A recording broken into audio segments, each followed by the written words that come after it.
Hi mga mama! Welcome back to my channel. So for today's video, ngayon yung aking surgery. And ngayon pa lang kami magugupit ng buhok. So sobrang busy namin. Ang dami namin ginawa ngayong araw. So panoorin sa mga vlog na mga impacta kasi ma-update kayo kung ano mga pinagagawa namin. Kaya ako papagupit kasi kailangan akong gupitan dito sa baba. Ito lahat. Oo, gupit, i-razor nyo yan. So girls, may tiwala ako sa inyo. Huwag niyo akong pagtitripan. Actually, dati nakaganto ako na. Nakaganto ako na. By the way, ito yung inspiration ko na gupit. Tapos paayos mo na lang sa parlor. Oo, pag after na lang siguro ng surgery. So girls, Di ba namin ang balako? May ano ka sa buhok? Balako ba? yung razor, ayan. Dito sa ilalim ng tenga. Oo. May pantay Ay, nyo. sa ibabaw. Gigi mo kung no. 1.7 bayad dito ha. Ayun yung pangkahit ko ng private part ko. Ito lang yung pang ano. GM, ay isin nyo naman. Huwag naman kayo mga GM, tiwala ko sa inyo. Don't trust me. Siguro pag inatahan ko sa puso, kayo yung magre-revenge sa akin. Ayaw mo ako paano mag-revenge. Bala na ako tingnan tumitigas dyan. Basta ito, ganito. Oo. Basta i-make sure nyo ng pantay. Titingnan ko naman eh. Ewan ko nyo mo isa lang na. Ipantay mo siya eh. Yung buwan mo bako-bako. Ayun. By the way, sabi naman nito, kapag sobra daw, bahala na. I mean, pag kulang daw yung tibla ng buhok. Oo, madaling kumuha. Pero ayoko kasi baka di sila marunong magupit. So baka maging poknat-poknat yung ulo ko. Ano pa kami? Tignan ko nga. Ma'am, saan ka dyan? Ay, salamin. Yung dalawang salamin. Ay, pa din. Sa ulo. Di siya ay nakita. Sige, taso pa. Tapos may angle. Ayan. Ano ba yan? Bakit may nakaiwala? At saka dapat hindi ganito yung tali mo. Dapat tali mismo. Yung ano.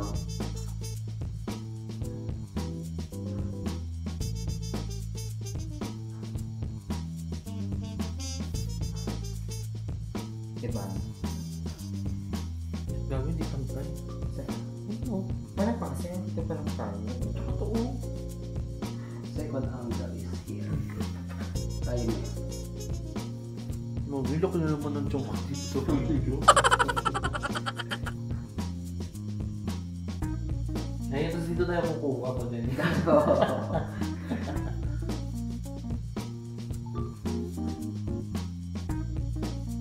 The moment of truth. Lalo ba kataas gusto mo mga dito? Yung, gagawin yan. Hindi, tama. Ano mo, hiwain mo hanggang baba. Ipantay mo hanggang baba. Para yung kalahat yung ano. Si Mama nagdadaw siya sa mga barbero, pero sa amin hindi siya nagdadaw. Hindi kasi you are my friend. Pwede wala. Pero hindi kami marunong magkupay. Pero ano nangyari, hindi niya ako papabayaan. Kaya niyo yan. Parang mali yung ganyang style mo. Hindi, wait lang. Baka mo. Para makita na natin. Para hindi kasi siya magulo. Ngayon mo yung tops mo. Hindi ko tama yung ginawa ni Eggy. Kanina. Tingnan mo, maayos na siya. Tama ba siya eh? Diba? Side-side muna, wag isang buong diretso. Ay, gaga! Baka di mapantay Kasi kailangan tali nga, kaya kailangan nakaganyan yan. Oh. Baka pag ginapit yung pag Diba? ganyan. Like gets mo, kaya kailangan nakaganyan siya para makita ang pantay, diba? Sige ha, tiwala ko sa inyo. Ang kapal na ito. Diba, yeah, mas tama siya pag nakaganto. Ang nakaganto pala. Kita. Kailangan mo kasi dito ng ano eh. Common sense. Kahit di ka nakapag-college ka. Sorry. Okay na. Gusto niyo pantay mo. Jobing! Ay, sorry. Naiirita ako sa nung mo. Yan, okay na yan. Diba? Hindi magulo. Pantay na yan. Sure ka pantay yan. Straight as in. Straight pa sa nota. Okay, go. Hindi dito. Hello. Mahaba na siyang gupit. Ito. Parang ang clip pa nag-gupit na din. Hindi, parang ang ikli lang ng gugupitan. So parang kailangan ko sa taas. Pag tinaasan nila, ito na to, tenga na. Totoo ba? Dito. Sabi nito, bakit ganyan ang gupit mo? Sabi naman nito, babawasan na lang naman daw. Or sabi ko, ito na dadagdagan na lang. Diba? Kaya na. Ay, Ay, bebe. Bigay mo. Ay, hindi. Huwag mo kasi ihati mo dyan mo lang yan. Huwag mo kasi i-clip nga. So pagsasamahin na natin. Oo. Ito. Sige. Kasi gawa ko. Huli mo clip eh. Wait lang, dito pa eh. Uy, Ebe, hindi mo gupitin dito ha. Ay, hindi ba to? Hindi nyo gupitin to. Ito to sa tenga ko. Ito na sa tenga ko. Gugulin nyo to. Wait lang ba? Ayan. Wait lang, check ko muna kung okay. Hindi, huwag na magtiwala ka na lang. Ayan ang Ay, sige. Iwala na ako sige. Okay na yun, basta matali mo lang. Sure na kayo dyan. Kagawa na. Chok-chok mo.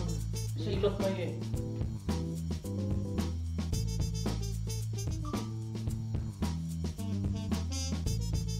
Grabe, ang lapad. Transplant nga talaga to. Kailangan ko na. Ay, hindi Ang ganda ng shape. Di ba ang lapad talaga ng noo? Kala dito ako malapad na, nabababa ko lang kasi yan. Na-remedyo, pero super lapad talaga yan. Gusto mong picturean mo na namin? Oo, sige, picture nyo. Ay, bidyahan nyo. Ayun, picture nyo naman, kaya picture mo pa. Ayun, sige nga, picture mo. Uy, kita ba ako sa camera?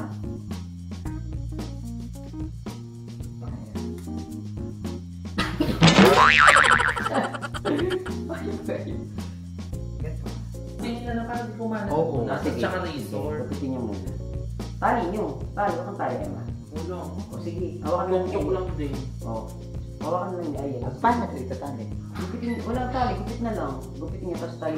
Walang golden nga doon sa kabilang pa. Kutsilyo. Alaga.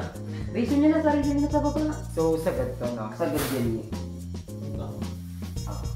Gaganto ko lang. Kahit magkalat-kalat yung buhok. Okay lang yun. Okay lang. Sumandal ka para madali makuha. Kita ba Ano kasi ba ba yung yung laser?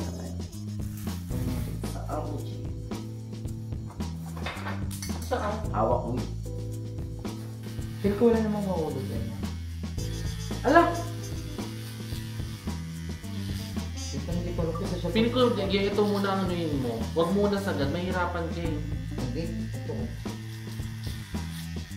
Nabawalak niya ba yung camera? Hindi naman. Narang. Paayos mo na lang siya. Ang hirap pati isang resort. Pero Go, bakla, hindi pa ko malugat yan. Ay, ayun na nga. Ano, oo nga talaga, seryoso siya.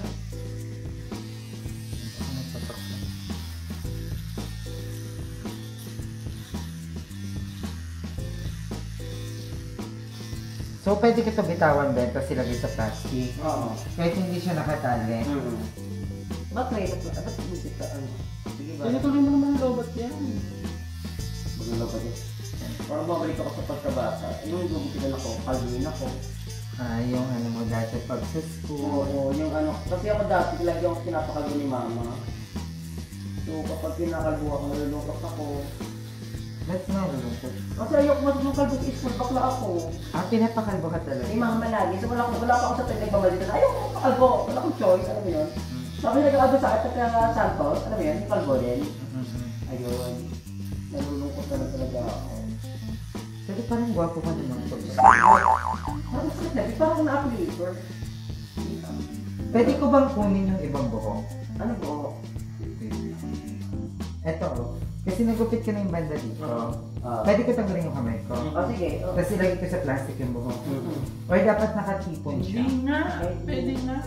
Kasi baka inisip ko Ben, yung roots yung kukunin nito. Oo nga, roots nga. So bawal ko siyang pagsamahin Kaya sa yan, plastic. Gaga. Ano? Kasi baka ito yung, ito. Ito, Kaya nila yan. Gaga din. Ano ito? Ay, kukunin. Ano kukunin daw? Dito sila kukuha di. Ito yung kukunin Oo, nila. yung kukunin nila. Hindi yung buhok na nahulog. Okay. Bali, basura na to. Basura na yan. Okay. Pero dito sila kukuha sa ano sa buhok mismo.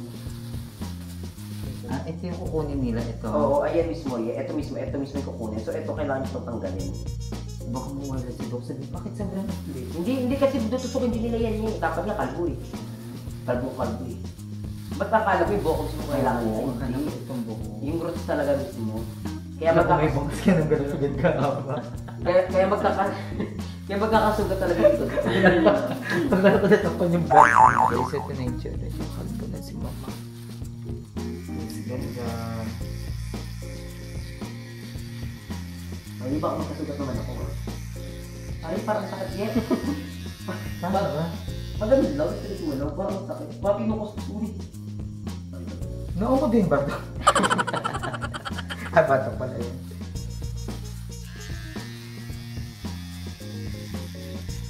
Masakit. Hindi. Hindi, mas madali nga siya kung nagupit at saka gano'n siya, hindi ba yun? Kasi ang kapal eh. Tingnan mo delikad ka. Ayan guys, ito pala yung nagugupitan namin. Ayan pala. Pero gwapo na. Parang ako pa nagupit mo. Wait, ngayon lang nakita ko yung charger na 100. Pero mapag-e. Nalobat yung ating razor. Ito na nagupit sa akin ng mga impacta. Hindi ko siya nakikita as of this moment, pero sana, Diyos ko po, pag magpaparitoke ka talaga, ito to sa mga sacrifices mo. Dapat kapag magpaparitoke ka or anything, ano pa man yan, dapat willing ka sa mga consequences na nangyayari sa buhay mo. Like yung nagpa-breast augmentation ako, isa yung sa mga pinakamasakit talaga na breast augmentation na pinakamasakit actually. So ayun. Magpapa-razor. Ayan. Wala tayong choice kundi mag-sacrifice talaga. Parang tagal niya maggupit. Kasi nga ang kapal, nag-ano yung race, Mahirap siya. nabablocky. Pero madali yan dahil pag-blade. Pwede din.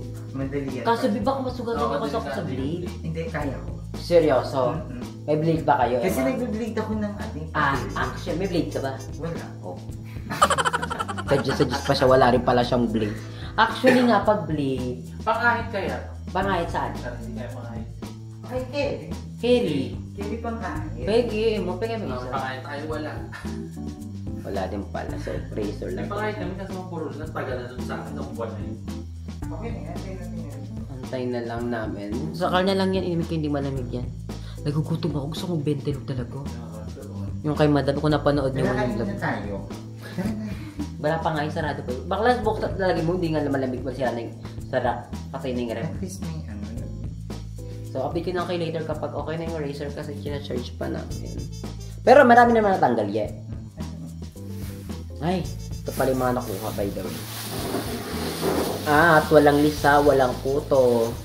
Ang healthy talaga ng buhok ko. Nagpa-ribbon pa naman ako nakaano. Nakakalukot siya. Isa-isa mo yan. Kasi hindi yan. Tatlo ba?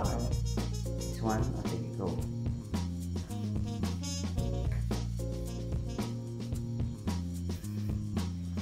Makakaganti na tayo sa babaeng. Yan, tusok mo sa parang pa yun. Sarap. Hello, oh my God. Aray, oh my God, hindi. Masakit. Hindi naman na. Prepare ko na pagiging ng ginagupit. Alam mo, pag ginagupit ako na, ay, hindi sa pagiging OA I feel pain. Pag ginagupitan ako dito na. Para na ano ka. Nakasaktan ako sa buhok ko kasi hindi siya biro-birong pinahaba, di. Diba? Alam mo yung struggle.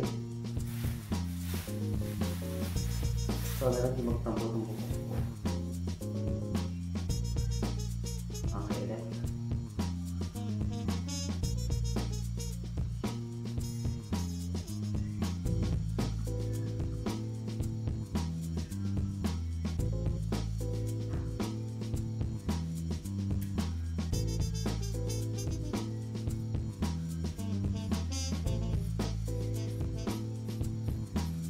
Sobrang hirap po kayo magpaba ng buko. Super.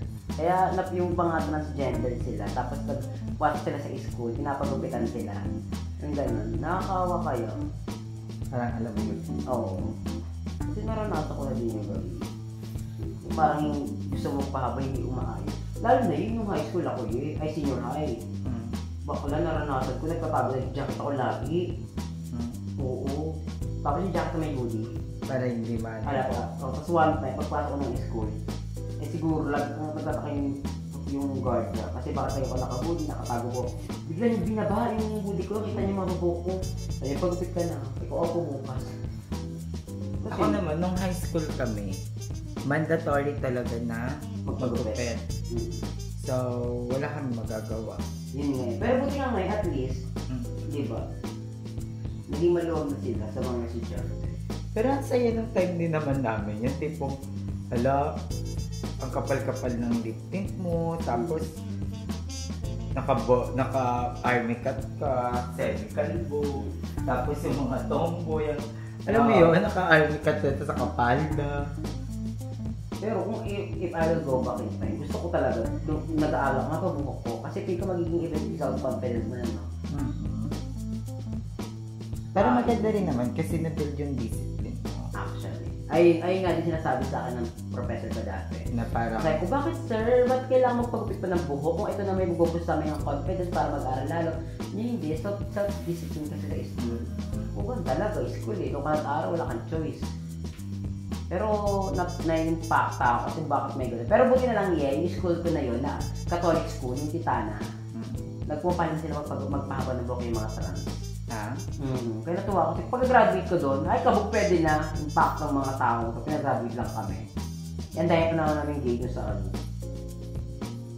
Siguro kung mababuo ko, tapos retokada na ako, may dede na ako. So, may kunday kong awal yun. Yung kundahan ko magigas talaga. Kaya mag-aaral na ulit ako, first year. Pero pwede pa mag-aaral. Kaso, itutuloy pa naman. Tapusin ko na yung mga responsibility ko sa buhay talaga after ako lang. Wala na. ano na. Ganito yung uso dati, maangas na babae pag nakaganto.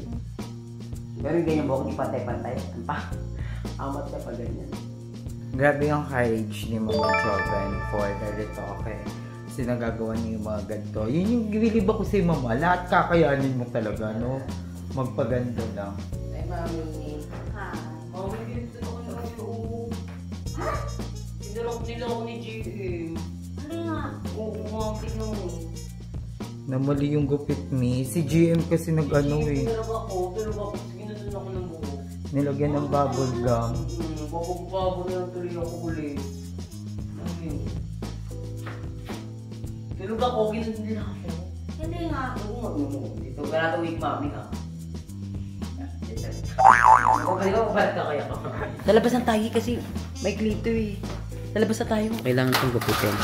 Okay na to sa labas. Ayan o, kabit natin. Dito sa mga para tumagal.